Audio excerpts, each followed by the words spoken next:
Umar radiallahu anhu says, when Abu Bakr became Khalifa, this is extremely beautiful by the way. I want you to actually put yourself in Medina right now. You live there, Abu Bakr is the Khalifa. He leads the Salah, he leads the prayer. He said every day after Fajr, Abu Bakr radiallahu anhu would go in an opposite direction of his house and he would go deep into the desert. I was very curious, right? What does he do out there? So Umar radiallahu anhu said, I'd watch him every single day. He'd go to Salat al-Fajr and then Abu Bakr does not return home. He just walks far away into the desert. So he said, every day I'd wonder, ila ayna yakhruj? Where does he go? Where does he go? Where does he go? He said, one day I said to myself, la atba'an. That's it. I'm gonna go follow him and find out what he's doing. I just can't get over this curiosity of mine.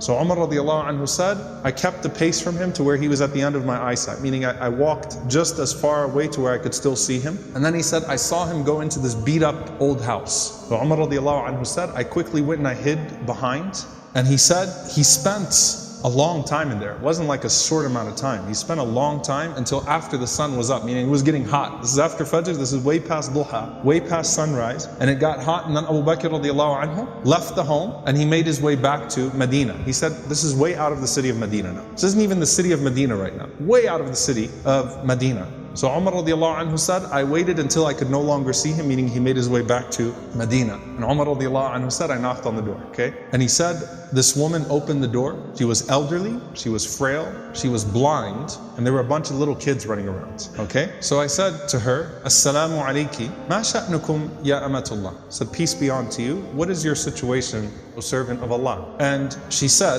that I am a blind woman, and I have no one to take care of me, and I also have these orphans with me. You know, and the implication, Allahu Alam, her kids died, left behind, these are her grandchildren, or these were orphans. Somehow, it's her, and it's some orphan children. And she says, I have no one to take care of me, and these orphans. Umar radiallahu anhu said, who is that visitor that comes to you every single day? The answer, she says, I don't know who he is. La yuthkar li ismuhu abada. He never once shared his name with me.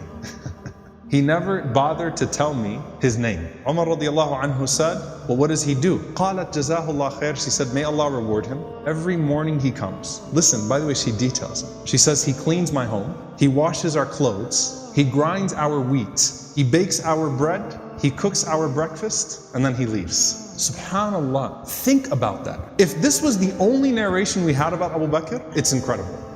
Seriously, the leader, the head of the ummah, the Khalifa, the most important man in the ummah right now, with his station, with his status, and he goes out every morning to this house and he doesn't even tell the woman what his name is. He's just consider me a secret fa'il khair, right? Just some good doer. Washes the clothes, cleans the house, grinds the wheat, bakes the bread, cooks the breakfast, and then makes his way back to govern the ummah. That is absolutely incredible. Umar radiallahu ta'ala anhu says, every single day, like, is this really what he does every single day? She said, every day, may Allah bless him. Umar radiallahu anhu said, do you pay him anything? She said, nothing. Umar radiallahu ta'ala anhu started to cry and he said, أَتَعَبْتَ الْخُلَفَاءَ بَعْدَكَ يَا أَبَا بَكْرِ. You have exhausted every successor of yours, O Abu Bakr. You've exhausted us. Anyone that comes after you is exhausted. Because this is a standard that is impossible for us to meet. A gem here, by the way, very important. Can you imagine how many deeds of Abu Bakr that history has never recorded?